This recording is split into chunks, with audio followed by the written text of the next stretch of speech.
Hello class, YouTube के platform पर मैं रश्मि सिंह आप सभी का बहुत बहुत स्वागत करती हूँ। आप सभी बच्चों का मेरे यूट्यूब के प्लेटफॉर्म पर बहुत बहुत स्वागत है।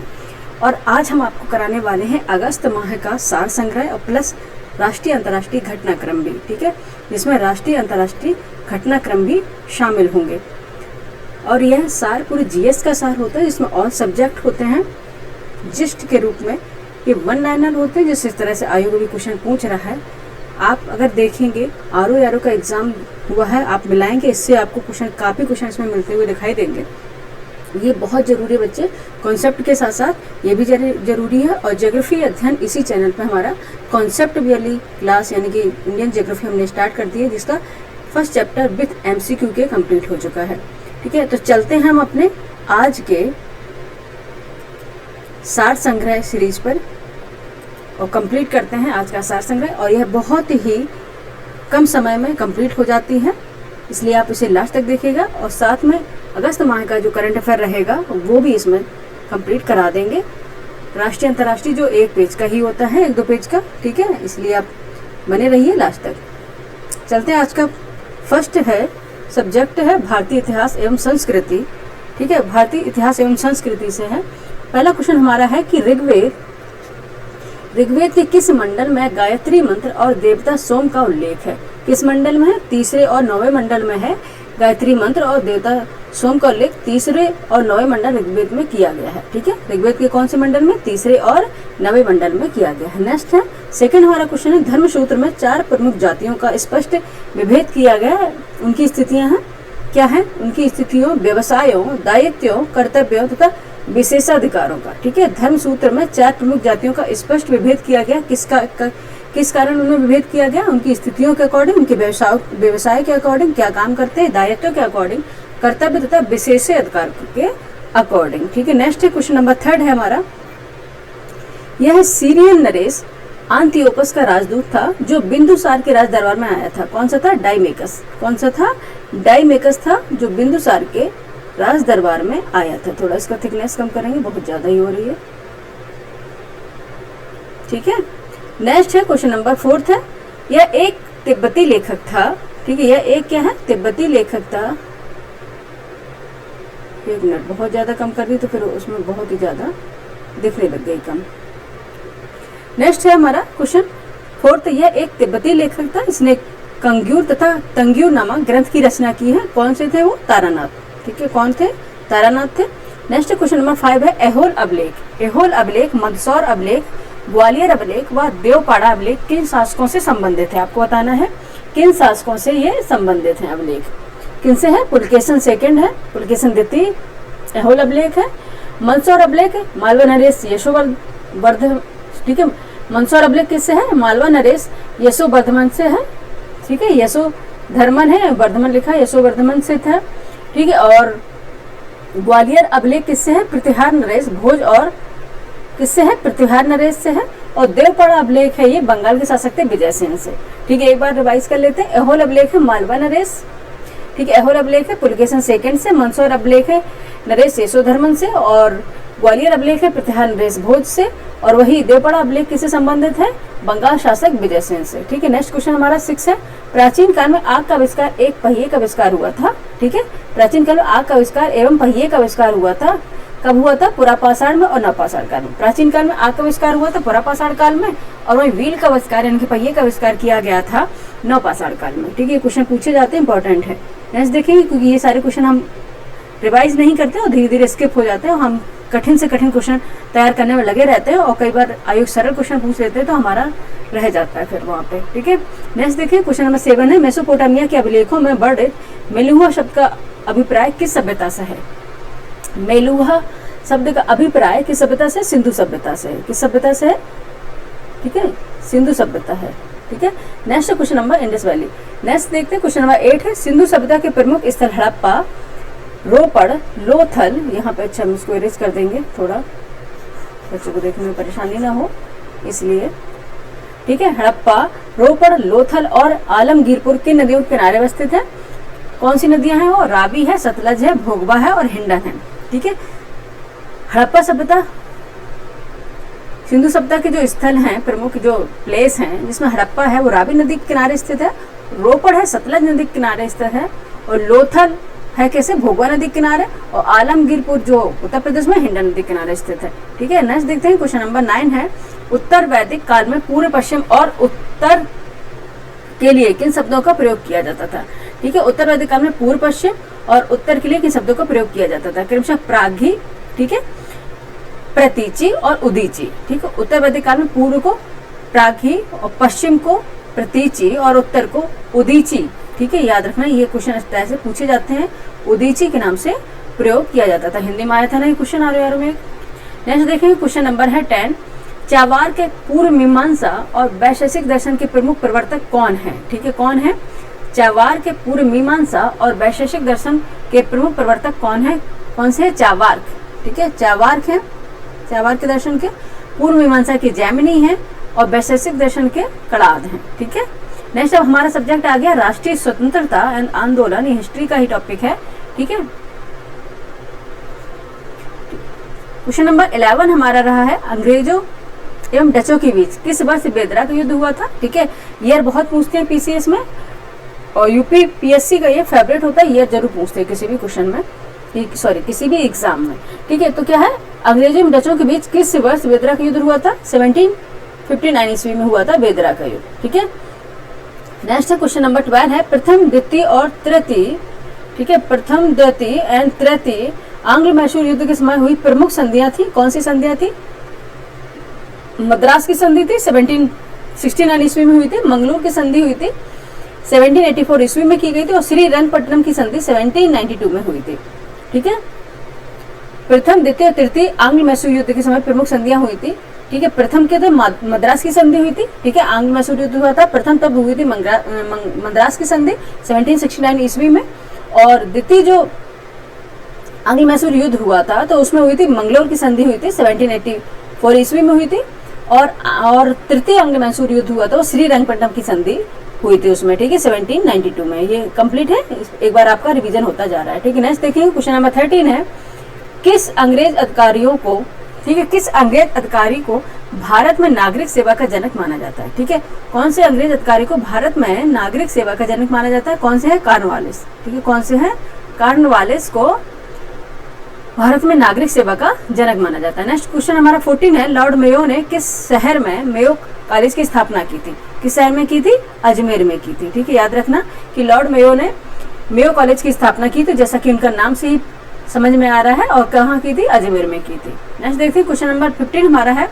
अंग्रेजी शासन के विरुद्ध हुए महत्वपूर्ण विद्रोहों में चुआर विद्रोह, अहोम विद्रोह, पाइक विद्रोह और कुका विद्रोह से संबंधित नेता कौन कौन से थे, क्रमशः थे दुर्जन सिंह, गोमधर कुंवर, बक्सी जगबंधु और भगत जवाहर लाल, ये थे। ठीक है, इसमें कौन कौन से, चुआर विद्रोह के नेता कौन से, दुर्जन सिंह थे, अहोम विद्रोह के नेता गोमधर कुंवर जी थे, पाइक विद्रोह के नेता कौन से थे, बक्सी जगबंधु, और कुका विद्रोह के नेता कौन से थे, भगत जवाहर लाल। ठीक है, कौन से थे, भगत जवाहर लाल, ये इंपॉर्टेंट है, एक बार रिवाइज कर लीजिएगा।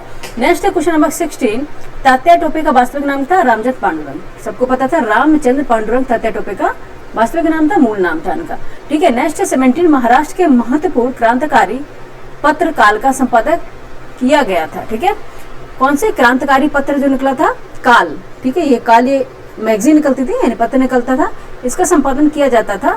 ठीक है, किसके द्वारा, परांजवे द्वारा। ठीक है, किसके द्वारा किया जाता था, परांजवे द्वारा किया जाता था। क्वेश्चन नंबर 17 हो गया, चलते हैं हमारे क्वेश्चन नंबर 18 पर। क्वेश्चन नंबर 18 है, साइमन कमीशन। ठीक है, साइमन कमीशन 3 फरवरी यानी कि 3 फरवरी 1928 भारत आया था। ठीक है, का बहिष्कार न करने वाले 2 दल थे, किसने जो इनका बहिष्कार नहीं किया था, साइमन कमीशन को, साइमन गोबक का नारा लगा था। ठीक है, साइमन वापस जाओ, तो कौन सा ऐसे 2 दल थे, कौन सी ऐसी 2 पार्टी थी जिन्होंने इनका बहिष्कार नहीं किया था, वो कौन सी पार्टी थी, जस्टिस पार्टी थी, एक तो जस्टिस पार्टी थी, और एक थी पंजाब यूनियनिस्ट पार्टी। ठीक है, एक थी जस्टिस पार्टी और एक थी पंजाब यूनियनिस्ट पार्टी थी, जिसने साइमन कमीशन का बहिष्कार नहीं किया था। नेक्स्ट चलेंगे क्वेश्चन नंबर 19 हमारा है, भगत सिंह को फांसी की सजा सुनाने वाला न्यायाधीश कौन था। ठीक है, भगत सिंह को फांसी की जो सजा सुनाई थी उस कौन से न्यायाधीश ने, यानी कि किस जज ने सुनाई थी, वो थी जीसी हिल्टन। कौन सी थी, जीसी हिल्टन। ये इंपॉर्टेंट क्वेश्चन है। नेक्स्ट चलते क्वेश्चन नंबर 20, राष्ट्रपिता महात्मा गांधी, सरदार वल्लभ भाई पटेल और नेताजी सुभाष चंद्र बोस, ठीक है, कि यह उपाधियां किसके द्वारा दी गई थी? किसके द्वारा दी गई थी? राष्ट्रपिता महात्मा गांधी सुभाष चंद्र बोस द्वारा दी गई उपाधि थी। ठीक है, राष्ट्रपिता को, महात्मा गांधी को राष्ट्रपिता किससे कहा गया? किसने कहा था? सुभाष चंद्र बोस ने। ठीक है, वहीं सरदार वल्लभ भाई पटेल को सरदार की उपाधि किसे दी थी? बारदोली सत्याग्रह के बाद महिलाओं के द्वारा दी गई थी वल्लभ भाई पटेल को सरदार की उपाधि। ठीक है, महिलाओं द्वारा दी गई थी और बारदोली सत्याग्रह के दौरान ये दी गई थी। ये कई बार क्वेश्चन पूछा भी गया है। और सुभाष चंद्र बोस को नेताजी की उपाधि किसके द्वारा दी गई थी? ये एडोल्फ हिटलर के द्वारा दी गई थी उपाधि, सुभाष चंद्र बोस को नेताजी की उपाधि। ठीक है, ये इंपॉर्टेंट क्वेश्चन है, सारे इंपॉर्टेंट क्वेश्चन है, जस्ट है, ये सार है जीएस का। ठीक है, इसको एकदम से आपको रिवाइज अच्छे से कर लेना है। ठीक है, नेक्स्ट देखते हैं, क्वेश्चन नंबर है भारतीय राज्य व्यवस्था एवं संविधान। ठीक है, भारतीय राज्य व्यवस्था यानी कि पॉलिटी एंड कॉन्स्टिट्यूशन से क्वेश्चन है। क्वेश्चन नंबर 21 हमारा है, प्रस्तावना या प्रियम्बल से प्रस्तावना के अनुसार संविधान के अधीन समस्त शक्तियों का केंद्र बिंदु अथवा स्रोत है, कौन सा है? भारत के लोग। ठीक है, कौन सा है? भारत के लोग। We are the people of the India. ठीक है, प्रस्तावना के अनुसार संविधान के अधीन समस्त शक्तियों का स्रोत या केंद्र बिंदु भारत के लोग ही है। ठीक है, नेक्स्ट है क्वेश्चन नंबर 22, राष्ट्रपति उपराष्ट्रपति। ठीक है, राष्ट्रपति उपराष्ट्रपति मंत्री उच्चतम उच्च न्यायालयों के न्यायाधीशों द्वारा ली जाने वाली शपथ का उल्लेख है किसमें है? यानी कि प्रेसिडेंट का, वाइस प्रेसिडेंट का, मिनिस्टर्स का, उच्चतम यानी कि हाई कोर्ट या सुप्रीम कोर्ट के जज का ओथ लेने का प्रावधान कौन सी शेड्यूल में है? आपसे पूछा गया है, कौन सी शेड्यूल है वो? तृतीय अनुसूची है, थर्ड शेड्यूल में है। ठीक है, ओथ का प्रावधान किसमें है? थर्ड शेड्यूल में है। ठीक है, नेक्स्ट देखते हैं, क्वेश्चन नंबर 23 है, नेक्स्ट है, मणिपुर, त्रिपुरा एवं मेघालय को पूर्ण राज्य का दर्जा किस वर्ष दिया गया था? ठीक है, आपको ये क्वेश्चन बहुत है और हमने पढ़ाया है, इंडियन ज्योग्राफी कंप्लीट कराई है, उसमें आपको सभी राज्यों का ये विवरण दिया गया है और जो इम्पोर्टेंट है वो आप कर लेने हैं, इसमें से एक ना एक क्वेश्चन जरूर आता है। ठीक है, मणिपुर, त्रिपुरा एवं मेघालय को पूर्ण राज्य का, ठीक है, पूर्ण राज्य का दर्जा किस वर्ष दिया गया था? दिया गया था 21 जनवरी 1972 को, यानी कि 21 जैन 1972 में दिया गया था पूर्ण राज्य का दर्जा। ठीक है, नेक्स्ट देखेंगे, क्वेश्चन नंबर 24 है, भारत में कुल 5 क्षेत्रीय परिषदों में से मध्य क्षेत्रीय परिषद में कौन से राज्य सम्मिलित हैं? मध्य क्षेत्रीय परिषद में कौन से राज्य आते हैं? उत्तर प्रदेश आता है, मध्य प्रदेश आता है, उत्तराखंड है एवं छत्तीसगढ़ आता है। ठीक है, नेक्स्ट क्वेश्चन देखेंगे 25, इसलिए हम जल्दी करा रहे हैं क्योंकि फिर बहुत लंबा वीडियो बनेगा और ये हमें 30-40 मिनट में ये कंप्लीट करना है। नेक्स्ट है क्वेश्चन नंबर 25 है, भारतीय संविधान के भाग 2, भाग 8, भाग 15 और भाग 18 में प्रमुख प्रावधान है। ठीक है, कौन से हैं प्रावधान है? भाग 2 में क्या है? नागरिकता है, सिटीजनशिप है। ठीक है, नागरिकता है, ये आया था आरोप में भी, क्या पूछ लिया था?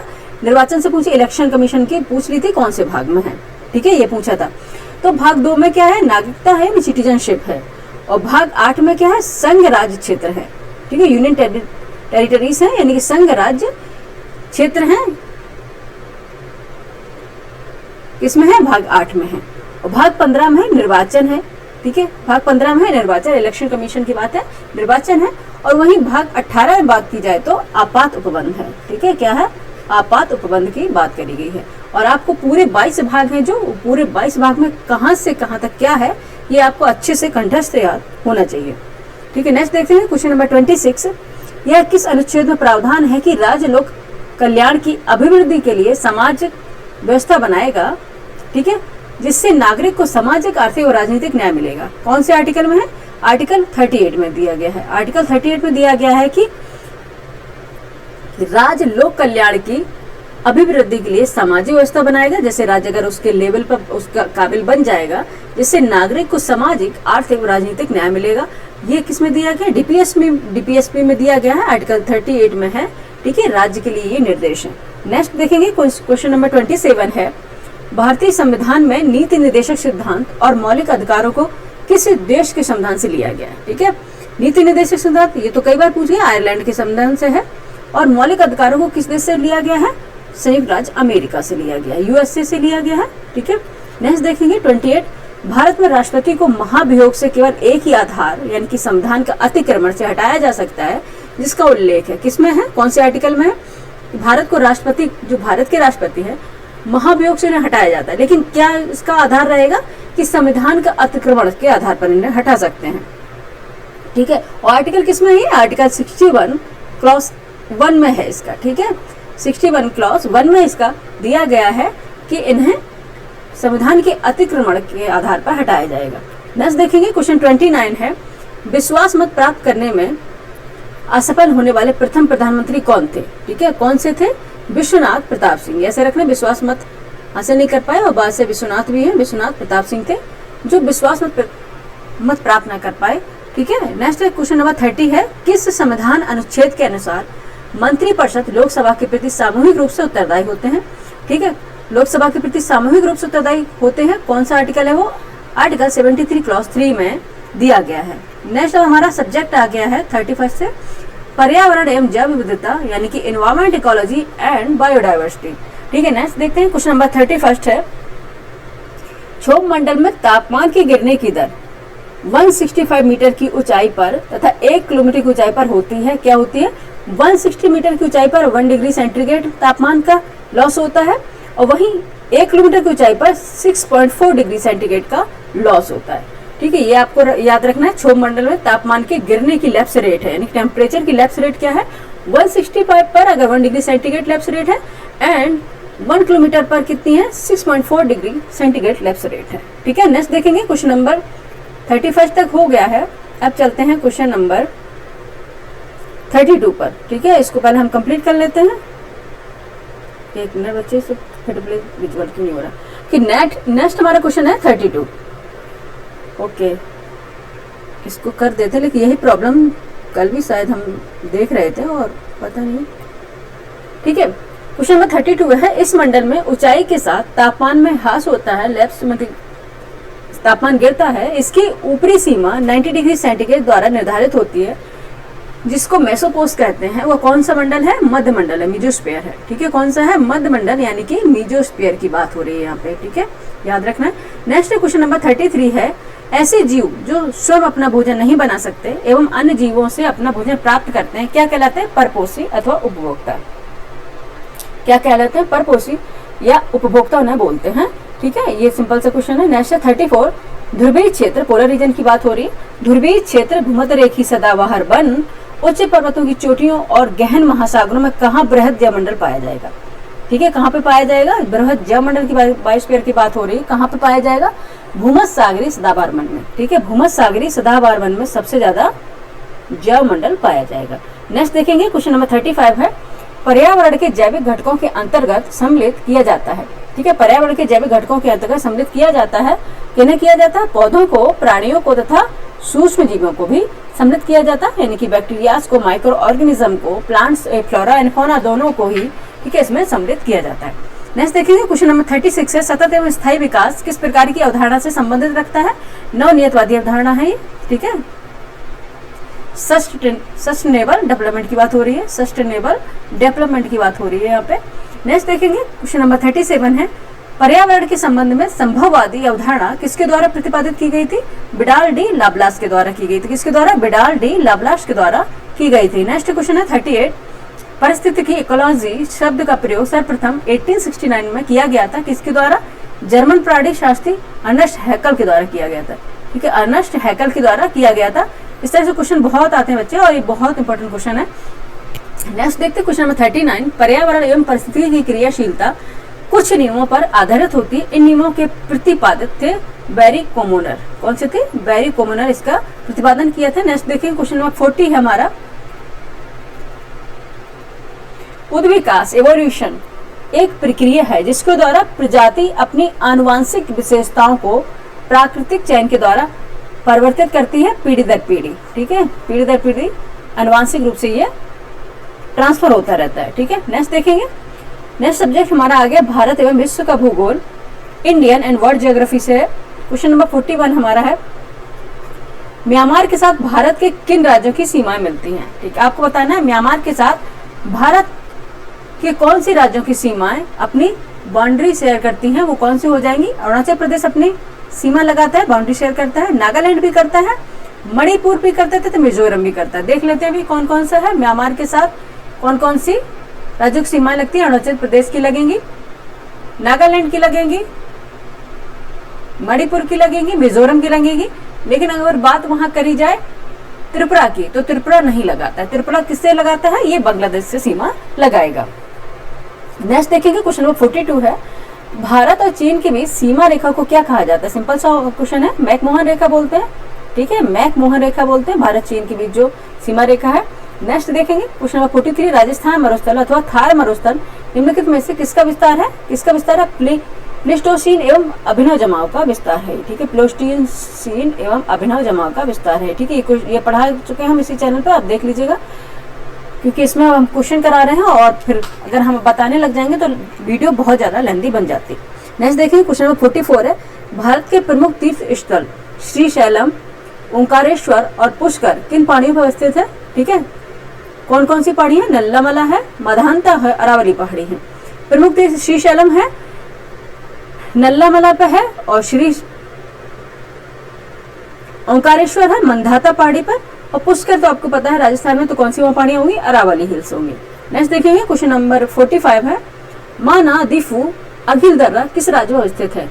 माना दीफू और अगिल दर्रा किस राज्य में अवस्थित है? एक क्वेश्चन है लेकिन 3 इसमें आपको फैक्ट पूछे गए हैं, आपको बताना है। माना तो उत्तराखंड में है, माना किंगरी बिंगरी ये सब कहाँ पे? उत्तराखंड में है। दीफू तो सबको पता होगा, ये अरुणाचल प्रदेश में बहुत ज्यादा पूछा गया है। और अगिल दर्रा की बात करें, ये लद्दाख में है। ठीक है, अगिल दर्रा कहाँ पे है? लद्दाख में है। नेक्स्ट देखिए क्वेश्चन नंबर 46 है, भारत में अगिल दर्रा यानी अगिल पासेस, ठीक है, ये पासेस की बात है, कहाँ कहाँ पे है? उत्तराखंड में माना है, दीफू है अरुणाचल प्रदेश में, अगिल दर्रा लद्दाख में। पासेस से क्वेश्चन इस बार पूछा गया था और पासेस आपको अच्छी तरह से देख लेने हैं। और इसी चैनल पर अभी हम इंडियन ज्योग्राफी पढ़ा रहे हैं तो उसमें हम कंप्लीट करवाएंगे ही। ठीक है, नेक्स्ट है 47, क्वेश्चन नंबर 47 है, भौगोलिक अपरदन चक्र की संकल्पना किसने प्रस्तुत की थी? किसने की थी? ब्लू एस डेविड्स ने। किसने? ब्लू एस डेविड्स ने की थी। नेक्स्ट है क्वेश्चन नंबर 48, बटेश्वर पहाड़ी।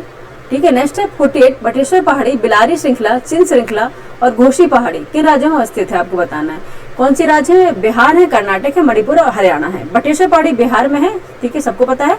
बटेश्वर पहाड़ी बिहार में, बिलारी श्रृंखला कर्नाटक में, जैसा कि नाम से ही पता चल रहा है। चिन श्रृंखला मणिपुर में है और हरियाणा घोषी पहाड़ी है, हरियाणा में है। ठीक है, घोषी पहाड़ी कहाँ पे है? हरियाणा में है। नेक्स्ट क्वेश्चन देखिए 49, कोपेन ने भारत के विशाल मैदान की जलवायु के लिए कौन से शब्दों का प्रयोग किया? CWG। ठीक है, CWG इनके जलवायु का इंडिकेशन था, क्योंकि इन्हें लेफ्ट अल्फाबेटिकल ऑर्डर में किया था। ठीक है, कोपेन ने भारत के विशाल मैदान की जलवायु को। ठीक है, नेक्स्ट देखिए क्वेश्चन नंबर 50 हमारा है, भारत में ग्रीष्मकालीन मानसून के प्रवाह की सामान्य दिशा होती है। सबको पता है, दक्षिण पूर्व से दक्षिण पश्चिम से। ठीक है, ग्रीष्म काल में अगर मानसून आता है उसकी प्रवाह की आपको दिशा बताने, कहाँ से एंटर करता है? तो दक्षिण पूर्व से ये दक्षिण पश्चिम में एंटर करता है। ठीक है, दक्षिण पूर्व से दक्षिण पश्चिम में एंटर करता है ये। नेक्स्ट देखेंगे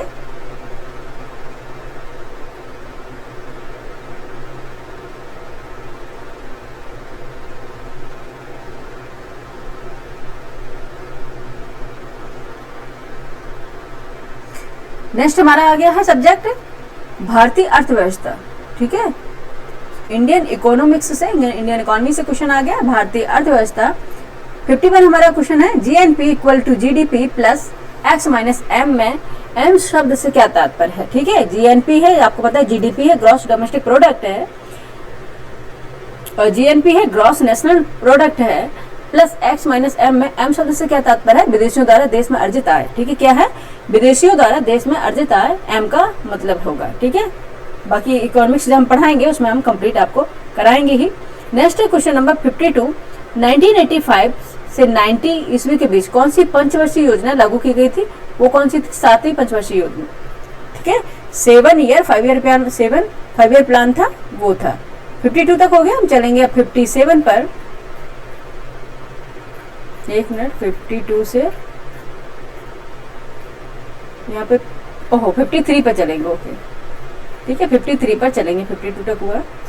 इसको फिर ब्लैक कर देते हैं, बार ये पता नहीं क्या हो जा रहा है इसमें। 1 मिनट बच्चे, थोड़ा 1 सेकंड का टाइम दीजिएगा हमको।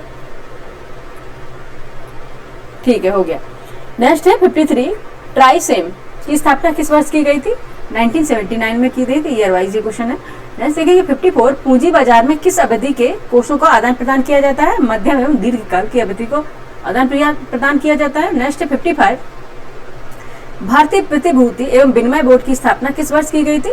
ये की गई थी 12 अप्रैल 1988 को, यानी कि 12 अप्रैल 1988 को की गई थी।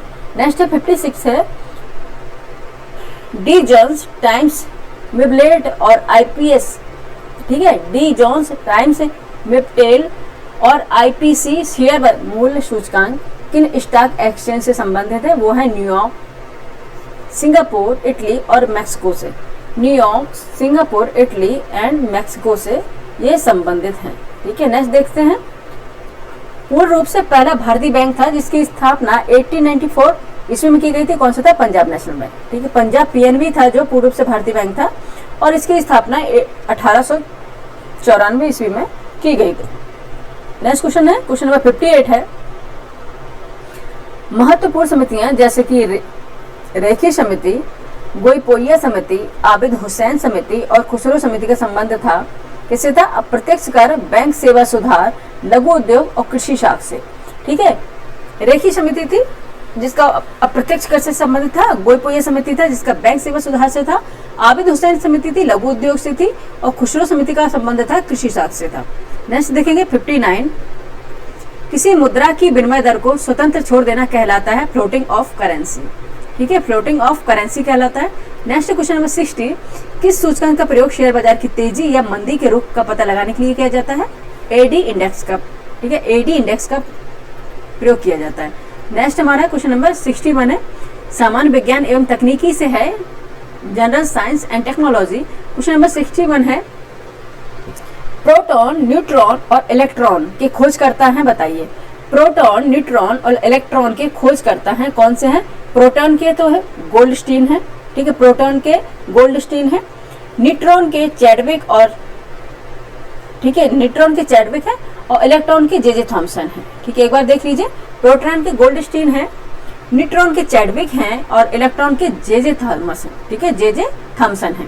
नेक्स्ट देखेंगे 62, रेडियो सक्रियता की माप की जाती है, रेडियो सक्रियता की माप की जाती है जीएम फाउंटर से। ठीक है, जीएम फाउंटर से। नेक्स्ट है 63, किस उपकरण का उपयोग वायु एवं गैस का भार तथा घनत्व ज्ञात करने के लिए किया जाता है? एरोमीटर। ठीक है, एरोमीटर का उपयोग किया जाता है। नेक्स्ट है 64, बैरोमीटर, विद्युत बैटरी, कॉस्मिक किरण और क्रोनोमीटर की खोज किसने की थी?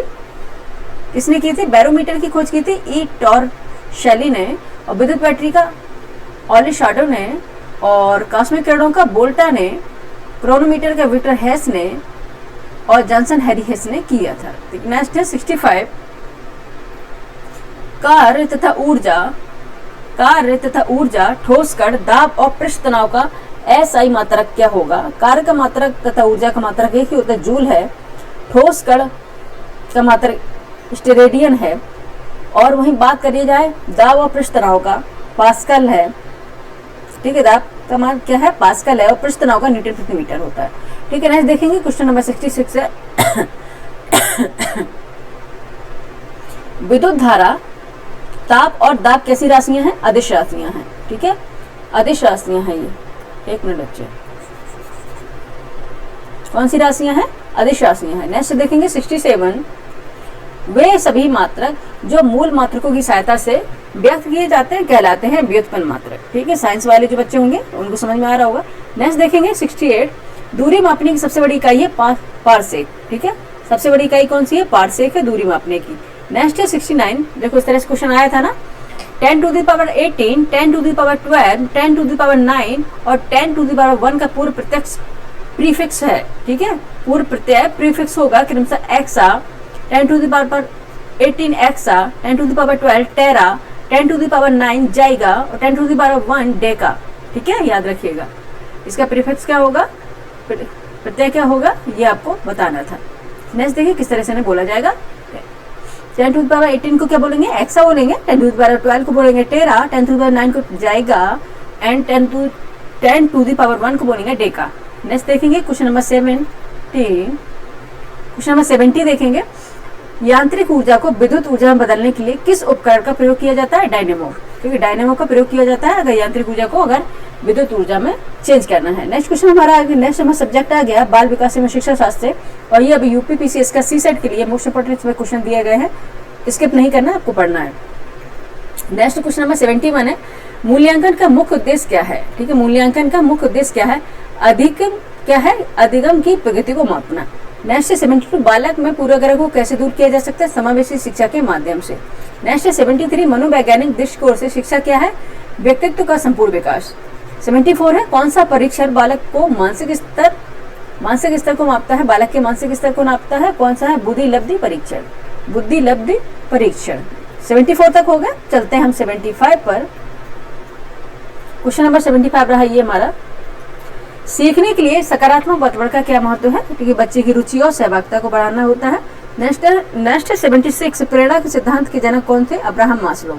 ठीक है, प्रेरणा सिद्धांत के जनक कौन थे? Abraham Maslow. नेक्स्ट 77, बच्चे की प्रथम पाठशाला कौन होती है? उसका परिवार यानी फैमिली होती है, तो सभी पता है सबको।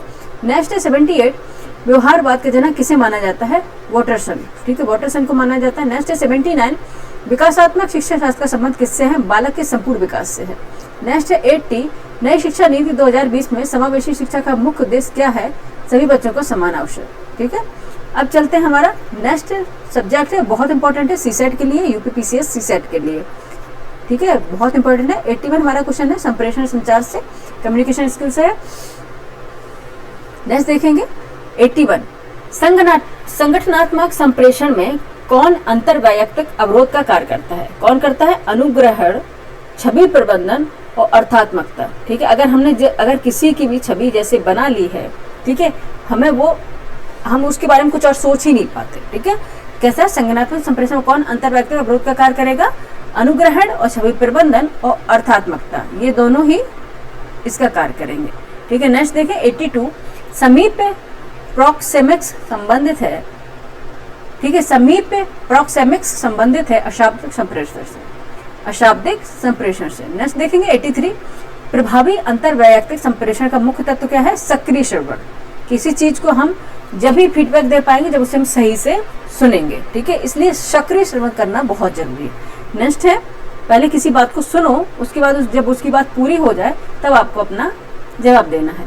नेक्स्ट है क्वेश्चन नंबर 84, निर्णयन की वह शैली जो सभी को प्रसन्न रखने से अत्यधिक संबंधित है कही जाती है व्यवहार परक शैली। ठीक है, ये सारे क्वेश्चन पीसीएस के सीसेट में संप्रेषण संचार कौशल का पूछा जाता है। इसमें 15-20 क्वेश्चन पूछे जाते हैं, इसलिए बहुत इंपॉर्टेंट है। नेक्स्ट है 85, संप्रेषण में प्रसंभाव्यता गुण है अज्ञानात्मक युक्ति का। नेक्स्ट क्वेश्चन नंबर 86 है, मुखाकृति अभिव्यक्ति, हाव भाव, स्वर संबंधी क्षेपण और अंग विन्यास में कौन सा संप्रेषण में पराभाषिक संकेतक है? स्वर संबंधी क्षेपण। ठीक है, पराभाषिक कौन सा संकेत है? स्वर संबंधी क्षेपण करेंगे, उसे पराभाषिक यानी कि शब्दों से उसे व्यक्त करेंगे। नेक्स्ट है 87, सकारात्मक श्रवण के प्रमुख रूप हैं। ठीक है, कौन से हो गए? नैदानिक श्रवण, परावर्तिक श्रवण और परानुभूतिक श्रवण, ये सारी है सकारात्मक श्रवण के स्रोत हैं। नेक्स्ट 88 है, क्योंकि बच्चे आप लोग सोच रहे हो कि मैम इसको एक्सप्लेन नहीं करना है, क्योंकि एक्चुअली मेरे पास टाइम की पाबंदी है, लेकिन फिर आप लोगों की अगर इसके लिए अलग से वीडियो बना लेंगे तब समझा देंगे। ठीक है, संचार कौशल के लिए अलग से ही वीडियो बनाएंगे। नेक्स्ट देखेंगे क्वेश्चन नंबर 89 है, किस समस्या की स्थिति में पूर्व में सामना की गई समस्या से समानता के आधार पर निर्णय की प्रक्रिया को कहते हैं? प्रतिनिधित्व स्वशोध। ठीक है, अपने अकॉर्डिंग इन्होंने शोध कर लिया है, जो उसमें पहले हुआ है वही दोबारा हो रहा है, उससे अगर समानता को मिलाते हैं तो इस क्रिया को कहते हैं प्रतिनिधित्व का स्वशोध। नेक्स्ट देखें क्वेश्चन नंबर 90, विश्लेषणात्मक शैली, व्यवहारपरक शैली और निर्देशात्मक शैली में से किसमें लंबा समय है? ठीक है, किसमें है? विश्लेषणात्मक शैली में है, विश्लेषणात्मक शैली में है। नेक्स्ट अब हमारा आ गया कंप्यूटर। ठीक है, कंप्यूटर ज्ञान या कंप्यूटर नॉलेज से अभी पता आयोग पहले नहीं पूछता था, लेकिन आयोग अब बहुत पूछने लग गया है कंप्यूटर से। ठीक है, इससे भी क्वेश्चन आते हैं, पीसीएस में पिछली बार भी आए थे, इस बार आरओ में भी आए थे और नेक्स्ट पीसीएस में भी आने वाले हैं। तो कुछ फंडामेंटल टाइप के इसमें क्वेश्चन पूछे जाते हैं, ज्यादा डेप्थ में नहीं पूछे जाते, बस उतने से क्वेश्चन आपको कर लेने हैं जितना हम इसमें करा रहे हैं सभी।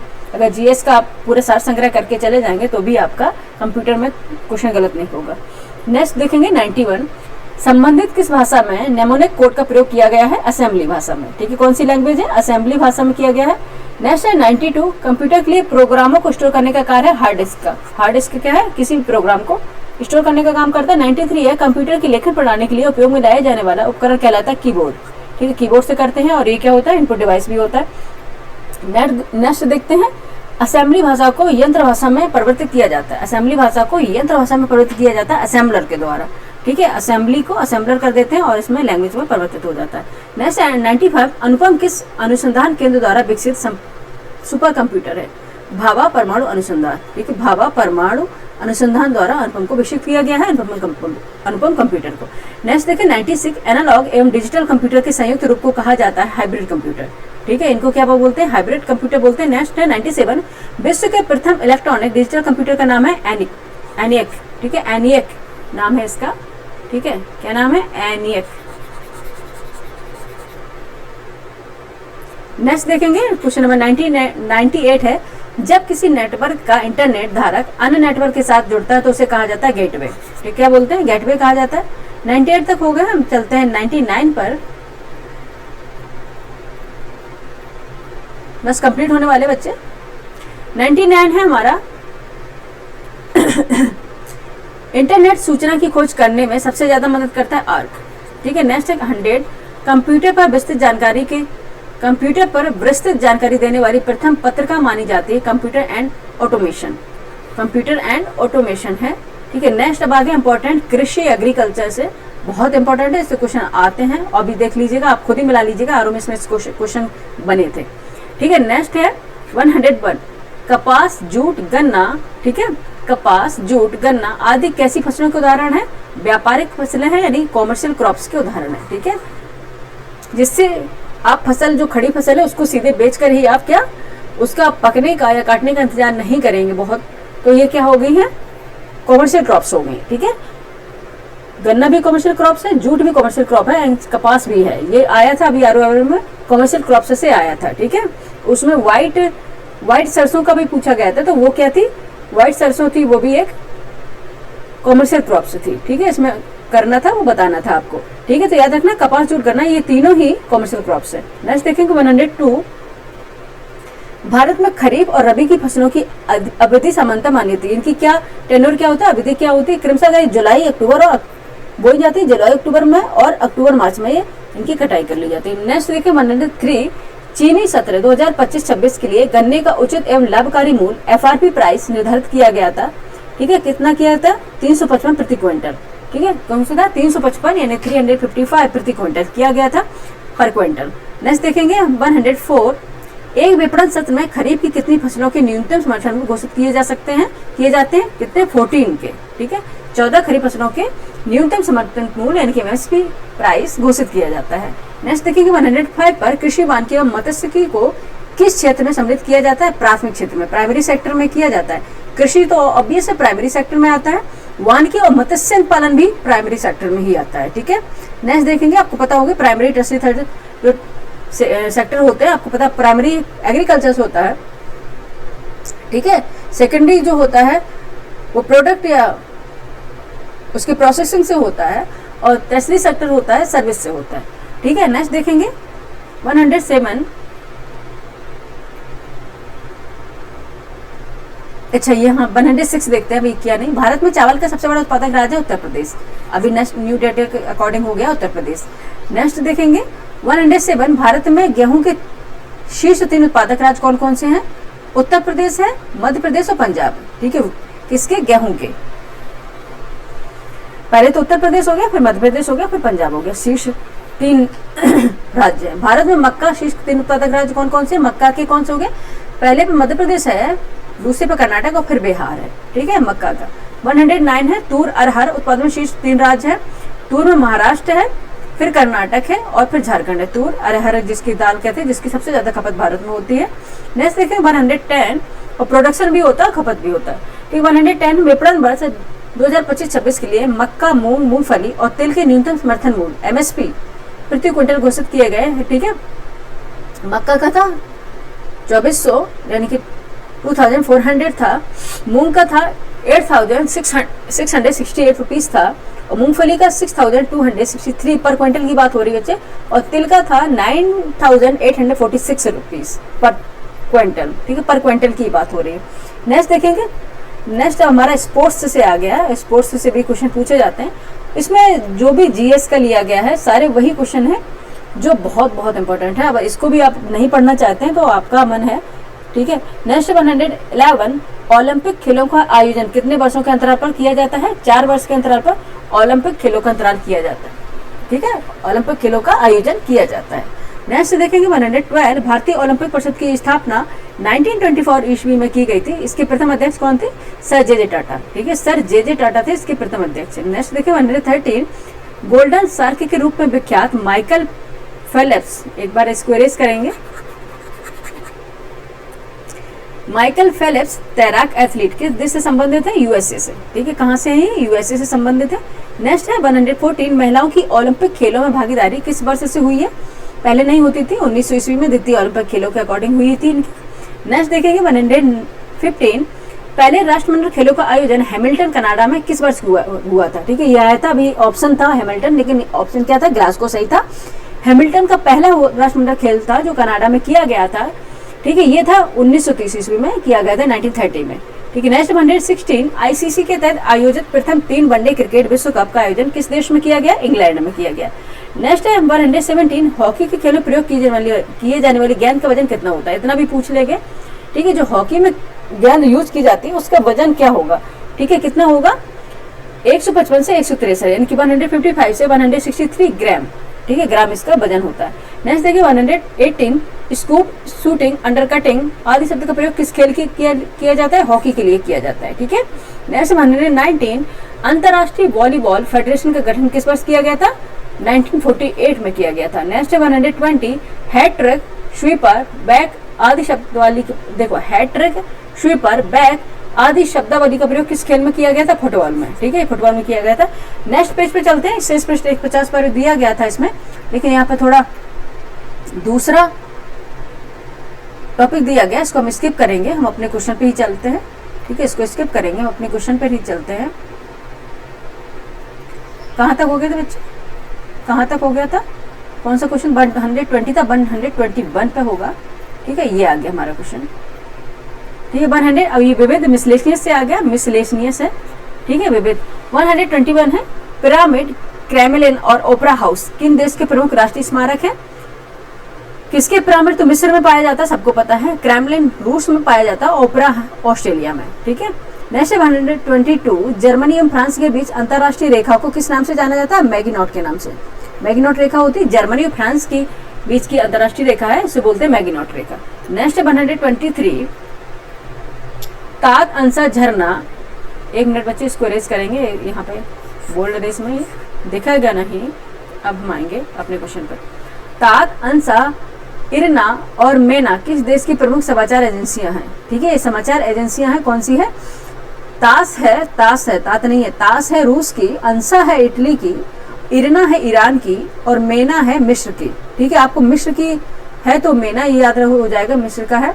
ईरान से इरना ये भी होगा, और अंसा है रूस की और ताश है रूस, अंसा है इटली की और ताश है रूस की। ठीक है, 124 देखेंगे। फ्रांस सरकार की सरकारी रिपोर्ट या प्रकाशन को कहा जाता है येलो बुक, येलो बुक कहा जाता है। नेक्स्ट 125, संधि या समर्पण के प्रतीक के रूप में कैसे झंडे का प्रयोग किया जाता है? सफेद झंडा। अगर किसी से हम संधि करते हैं किसी देश से, ठीक है, या हम समर्पण करते हैं, तब कौन से झंडे का प्रयोग किया जाता है? सफेद झंडे का प्रयोग किया जाता है। ठीक है, इंपॉर्टेंट क्वेश्चन है। नेक्स्ट देखेंगे, कंगारू, गंजा ईगल, आइब्रिस और कीवी किन देशों के राष्ट्रीय पशु हैं? कंगारू सबको पता है ऑस्ट्रेलिया का है, ठीक है, और गंजा ईगल है जो, ये है कनाडा का ईगल, आइब्रिस है जापान का और कीवी कहाँ का है? न्यूजीलैंड का। अच्छा, न्यूजीलैंड का किसे किसे पता था कीवी है? ठीक है, कमेंट करके बताइए न्यूजीलैंड का किसे किसे पता था। ठीक है, ऑस्ट्रेलिया न्यूजीलैंड तो सबको आता होगा, लेकिन दो इंपॉर्टेंट नए हैं आपको फैक्ट मिल रहे हैं, कनाडा का गंजा ईगल है और जापान का आइब्रिस है। ठीक है, नेक्स्ट देखेंगे 127, संयुक्त राष्ट्र मानवाधिकार परिषद UNHRC का गठन किया गया था जून 2000 में। ठीक है, 2000 में किया गया था। 128 देखेंगे, विश्व व्यापार संगठन WTO की स्थापना की गई थी, कब की गई थी? WTO की स्थापना कब की गई थी? 1 जनवरी 1995 को की गई थी। ठीक है, 128 तक हो गया, चलते हैं अपने 129 पर, और 138 तो बस कंप्लीट ही हो गया बच्चे, एंडिंग पे है। 129 क्वेश्चन हमारा है, नाटो, सार्क, अरब लीग और इंटरपोल का मुख्यालय कहाँ स्थित है? नाटो का तो आपको पता है ब्रुसेल्स में है, ठीक है। नाटो का कहाँ पे है? ब्रुसेल्स में है। सार्क का काठमांडू में है। अरब लीग का कहाँ पे है? काहिरा में है। और अब इंटरपोल की बात करी तो यही पेरिस में है, ठीक है। याद रखना, नाटो का ब्रुसेल्स में है, सार्क का काठमांडू में है, अरब लीग का कहाँ? काहिरा में है, और इंटरपोल का कहाँ मुख्यालय है बताइए? कहाँ पे है? पेरिस में है। नेक्स्ट है 130, पृथ्वी वर्ष किस दिन विश्व उपभोक्ता अधिकार दिवस मनाया जाता है? ओके, किस दिन उपभोक्ता अधिकार दिवस मनाया जाता है? 15 मार्च को मनाया जाता है। और यहाँ पर हमारे सार संग्रह खत्म हुआ और हम चलते हैं, अब एंटर करते हैं। सार संग्रह कंप्लीट हो गया हमारा यहाँ पे, और अब हम एंटर करते हैं अपने राष्ट्रीय, अंतरराष्ट्रीय, नेशनल इंटरनेशनल घटनाक्रम पर, ठीक है। चलते हैं नेशनल इंटरनेशनल घटनाक्रम पर। आज इसको हमने कंबाइन नहीं किया है, हम इस पे वापस जाते हैं और अपने नेशनल इंटरनेशनल घटनाक्रम पर चलते हैं। ये आ गया हमारा नेशनल इंटरनेशनल घटनाक्रम, ठीक है। ये अगस्त माह का करंट अफेयर है। इसमें क्या बच्चे? अगस्त माह का इसमें करंट अफेयर है, ठीक है। पेन ले लेते हैं पहले, सबसे पहले तो हम पेन लेंगे।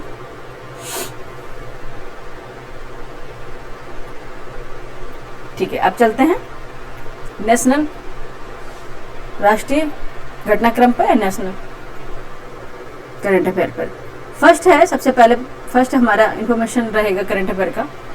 कौन सी एक नई डिजिटल पता प्रणाली शुरू की गई जिसका उद्देश्य देश में स्थानों की सटीक पहचान करना है? कौन सी? डिजिपिन।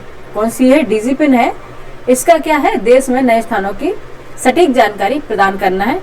डिजिपिन एक 10 वर्ड अल्फा न्यूमेरिकल कोड है जिसे भारतीय भूमि पर लगभग 4 वर्ग मीटर की किसी भी संपत्ति के लिए बनाया जा सकता है, ठीक है।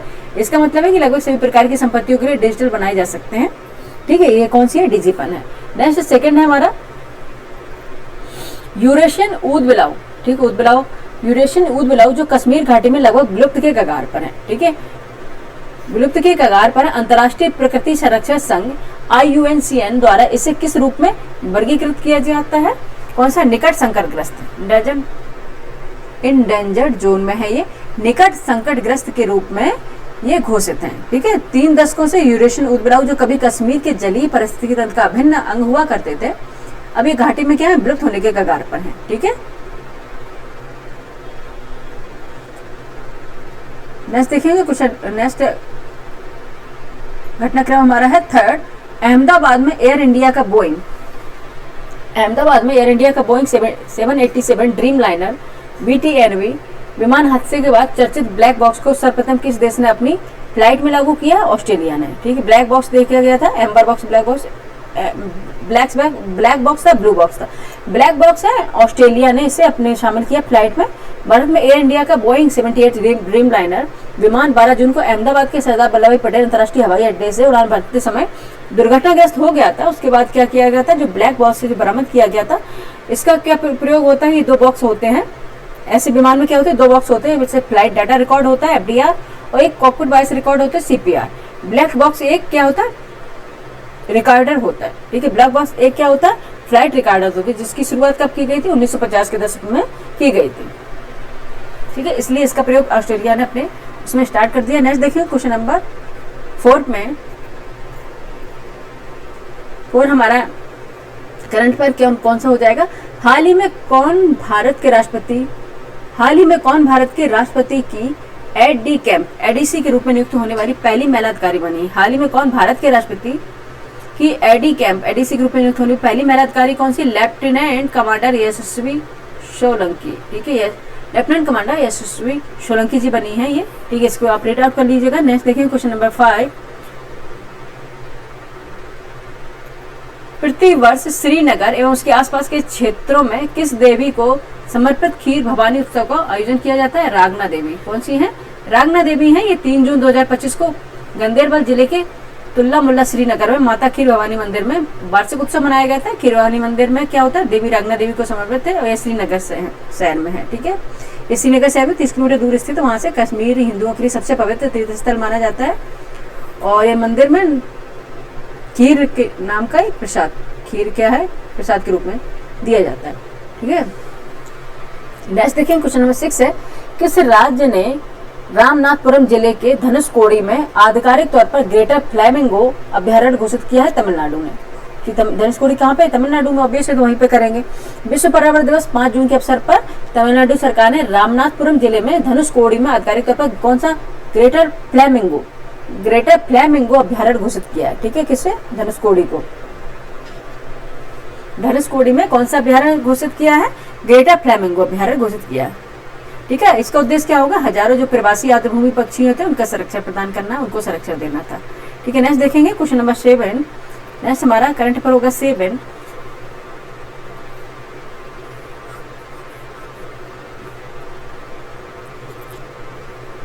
QS MBA रैंकिंग 2025 में कौन सा बिजनेस स्कूल भारत में शीर्ष पर है? IIM बेंगलोर। ठीक, IIM बेंगलोर है। नेक्स्ट देखेंगे, इतना इंपॉर्टेंट नहीं है। नेक्स्ट देखेंगे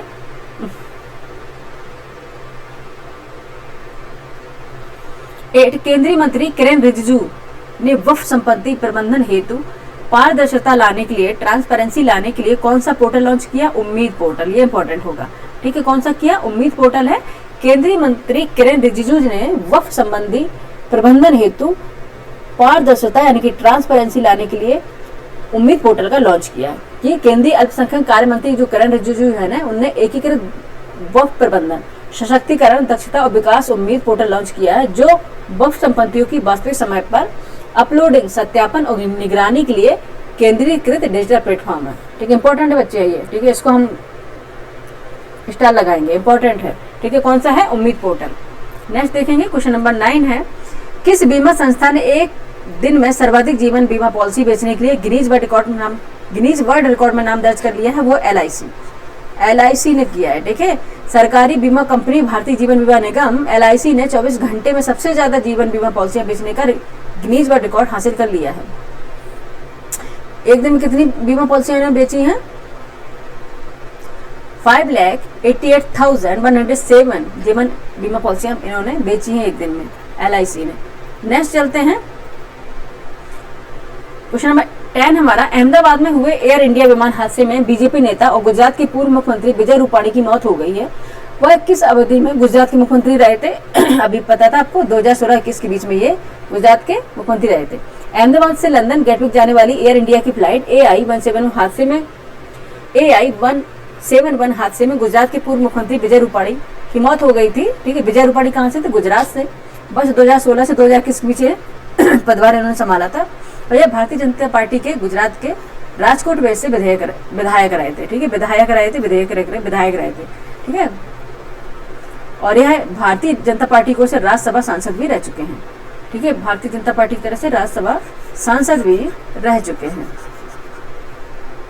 ठीक है, नेक्स्ट देखेंगे अब अंतरराष्ट्रीय हमारी करंट अफेयर आ गए, इंटरनेशनल करंट अफेयर है। फर्स्ट हमारा है, भारत मंगोलिया संयुक्त सैन्य अभ्यास नोमैडिक एलिफेंट 31 मई से 13 जून 2025 तक कहाँ आयोजित किया गया है? मंगोलिया और उलान बटोर में। कहाँ पे किया गया है? मंगोलिया और उलान बटोर में किया गया है। ठीक है, नेक्स्ट देखेंगे, भारत मंगोलिया संयुक्त सैन्य अभ्यास नोमैडिक एलिफेंट का 17वां संस्करण 31 मई से 13 जून के बीच मंगोलिया के उलान बटोर में आयोजित किया गया है। यह भारत और मंगोलिया के बीच बारी बारी से आयोजन किए जाने वाला कौन सा संयुक्त सैन्य अभ्यास है? ठीक है, और ये 2024 में इसका भी संस्करण हुआ था, अमरोई मेघालय में आयोजित किया गया था ये। ठीक है, नेक्स्ट देखेंगे, सेकंड है हमारा, सेकंड क्वेश्चन रहेगा, संयुक्त राष्ट्र जनसंख्या कोष UNFCCC। ठीक है, संयुक्त राष्ट्र जनसंख्या कोष UNFPA द्वारा जारी विश्व जनसंख्या स्थिति SOWP रिपोर्ट 2025 का शीर्षक क्या रहा था? वास्तविक प्रजनन संकट। ठीक, क्या था? वास्तविक प्रजनन संकट। नेक्स्ट देखेंगे, आप रीड आउट कर लीजिएगा। नेक्स्ट देखेंगे क्वेश्चन नंबर 3 करंट अफेयर का, हाल ही में विश्व आर्थिक मंच द्वारा ग्लोबल जेंडर गैप। ठीक है, हाल ही में विश्व आर्थिक मंच द्वारा ग्लोबल जेंडर गैप रिपोर्ट 2025 का आयोजन का कौन सा संस्करण जारी किया गया? 19वां संस्करण जारी किया गया। ठीक है, कौन सा है? 19वां संस्करण जारी किया गया है। ये आप रीड आउट कर लीजिएगा, इतना है नहीं है पर एक बार पढ़ लीजिएगा। ठीक है, नेक्स्ट देखिए क्वेश्चन नंबर 4 है, किस देश ने ईरान के खिलाफ ऑपरेशन राइजिंग लाइन, ठीक है, किस देश ने ईरान के खिलाफ ऑपरेशन राइजिंग लाइन कोड नाम से सैन्य अभियान शुरू किया है? वो इजराइल ने किया था। ये इंपॉर्टेंट है। ठीक है, इसने किया था, इजराइल ने किया था। कौन सा था? ऑपरेशन लाइन था ऑपरेशन राइजिंग लाइन था, इसको किसने किया था? ईरान के खिलाफ इजराइल ने किया था। इजराइल ने ईरानी परमाणु सुविधाओं, जो मिसाइल थी, कारखानों और सैन्य कमांडरों को निशाना बनाते हुए ऑपरेशन राइजिंग लाइन शुरू किया था। ठीक है, इसकी जवाबी कार्रवाई में ईरान ने ऑपरेशन कौन से किया था? ट्रू प्रोमिक्स से शुरू किया है। ठीक है, नेक्स्ट देखेंगे क्वेश्चन नंबर 5 है, किस देश ने विश्व टेस्ट चैंपियनशिप के फाइनल मुकाबले में ऑस्ट्रेलिया को हराकर खिताब जीता है? दक्षिण अफ्रीका ने। ठीक है, दक्षिण अफ्रीका ने जीता है, ये आप रीड आउट कर लीजिएगा। नेक्स्ट 6 है, भारत को अंतर्राष्ट्रीय प्रशासनिक विज्ञान संस्थान की अध्यक्षता के लिए चुना गया है। भारत का यह अध्यक्षता किस अवधि के लिए संभालेंगे? 2025-28 की अवधि के लिए ये संभालेंगे। ठीक है, नेक्स्ट देखेंगे क्वेश्चन नंबर 7 है, हाल ही में वैज्ञानिकों ने पृथ्वी से लगभग 15,000 प्रकाश वर्ष दूर आकाशगंगा में किस वेधशाला से ASKAP J1832-0911 की खोज की है? वो है नासा के चंद्र एक्स-रे वेधशाला दल। ठीक है, नासा के चंद्र एक्स-रे वेधशाला द्वारा किया गया है। ये कौन सी है? आकाशगंगा की खोज की गई है। ये आकाशगंगा का नाम है, ASKAP जो भी दिया गया ये आकाशगंगा का नाम है। नासा के चंद्र एक्स-रे वेधशाला द्वारा पहली बार ASKAP J1832-0911 खोजा गया है। यह दीर्घकालिक रेडियो ट्रांजिट, जिसे LPT भी कहा जाता है, नामक वस्तुओं के बारे से संबंधित है, जो तीव्र रेडियो तरंग उत्सर्जित करता है। ठीक है, नेक्स्ट देखेंगे क्वेश्चन नंबर 8 है, ये इंपॉर्टेंट है, ये देख लीजिएगा, ये इंपॉर्टेंट है। कई बार डेटा के अकॉर्डिंग पूछ लेते हैं, लोग समझ नहीं पाएंगे ये नाम किसका है।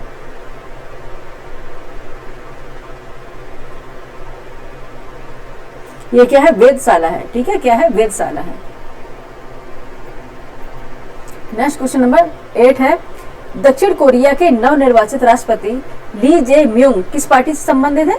कौन सी पार्टी है? उदारवादी डेमोक्रेटिक पार्टी से ही संबंधित है। नेक्स्ट है क्वेश्चन नंबर 9, किस देश ने प्रवासियों के माता पिता के लिए एक नई वीजा योजना 10 वर्ष तक रुकने की शुरू की है? न्यूजीलैंड ने प्रवासियों के लिए किया है, न्यूजीलैंड ने। नेक्स्ट क्वेश्चन नंबर 10 है हमारा, हाल ही में कौन सा देश आधिकारिक रूप से ब्रिक्स समूह में साझेदार देश के रूप में शामिल हो गया? वियतनाम हो गया है। ठीक है, ब्रिक्स समूह में साझेदार देश के रूप में शामिल हो गया, वियतनाम हो गया है। यही हमारा करंट अफेयर कंप्लीट हो रहा है। ठीक है, एक्सप्लेनेशन देख लेते हैं। वियतनाम ब्रिक्स समूह में साझेदार देश के रूप में शामिल हुआ है। साझेदार देश की यह नई श्रेणी में 2024 में रूस के कजान में आयोजित ब्रिक्स शिखर सम्मेलन के दौरान शुरू की गई थी, जिसका उद्देश्य बिना पूर्ण सदस्यता के अन्य देशों के साथ सहयोग को बढ़ाना था। वियतनाम इस श्रेणी में आधिकारिक रूप से शामिल होने वाला 10वां देश बन गया है। ठीक है, कौन सा? 10वां देश बन गया है। वर्तमान में ब्रिक्स साझेदार देशों की सूची अगर देखी जाए तो Vietnam, Belarus, Bolivia, Kazakhstan, Cuba, Malaysia, Nigeria, Thailand, Uganda, Uzbekistan है। ठीक है, वर्तमान में ब्रिक्स के साझेदार देशों की सूची देखी जाए तो कौन कौन से हैं? Vietnam, Belarus, Bolivia, Kazakhstan, Cuba, Malaysia, Nigeria, Thailand, Uganda और उज्बेकिस्तान है। ठीक है, ये आपको देखना इंपॉर्टेंट है ये। ठीक है, सदस्य कई बार पूछ लेते हैं कि कौन से ब्रिक्स समूह के सदस्य नहीं हैं, ये पूछ लेंगे तो अब आपको पता होना चाहिए। 2-3 बार रिवाइज कर लीजिए, आपको याद हो जाएगा, क्योंकि इतना बड़ा सिलेबस होता है, आप याद नहीं कर सकते। उसको आप रिवाइज करेंगे और जितनी बार रिवाइज करेंगे वो आपके दिमाग में बैठ जाएगा 100%। ठीक है, यहाँ पे हमारी क्लास कंप्लीट हुई है। ठीक है, ये आज अगस्त माह का सार संग्रह भी कंप्लीट हो गया, साथ में नेशनल इंटरनेशनल करंट अफेयर भी कंप्लीट हो गया। आप कमेंट करके बताइए ये आपको क्लास कैसी लगी। ऐड कीजिए, सब्सक्राइब कीजिए, लोगों को जोड़िए अच्छे से अच्छा कंटेंट बनाने के लिए, जिससे हम मोटिवेटेड हों। इसी चैनल पर इंडियन ज्योग्राफी हमने स्टार्ट कर दी है, जिसका फर्स्ट चैप्टर हम कंप्लीट करा चुके हैं विद MCQ के, और कल हम इसको सेकंड चैप्टर कराने वाले हैं, मॉर्फोलॉजी सर। ठीक है, सेकंड चैप्टर इसका स्ट्रक्चर होगा। ठीक है, इंडियन स्ट्रक्चर जियोलॉजी से कंप्लीट हो जाएगा, जियोमॉर्फोलॉजी से, सॉरी जियोलॉजी की बात कर रहे हैं। ठीक है, जियोमॉर्फोलॉजी यानी कि स्ट्रक्चर और कौन कौन सी वहाँ पे किस तरह से संरचनाएं पाई जाती हैं भारत में, वो हम कल सेकंड चैप्टर लेके आ रहे हैं और विथ MCQ के। ठीक है, MCQ द्वारा ही करा देंगे, क्योंकि बहुत लंबा फिर वीडियो बन रहा था। अगर हम उसको पहले कॉन्सेप्ट कराते हैं फिर उसके बाद MCQ कराते हैं तो बहुत लंबा वीडियो हो जाता है। विथ MCQ के हम कॉन्सेप्ट कराएंगे, यानी कि MCQ देंगे और जैसे जैसे मुझे लगेगा इसमें कॉन्सेप्ट बताने की जरूरत है वो साथ में हम कराते जाएंगे। ठीक है, बताइएगा आपको क्लास कैसी लगी, और बाकी आप ज़्यादा समय शेष नहीं है, अगर जिसका RO का सही नहीं हुआ है PCS के लिए, लगे रहिए अच्छे से। ठीक है, और रिवाइज करते रहिए। Thank you for watching.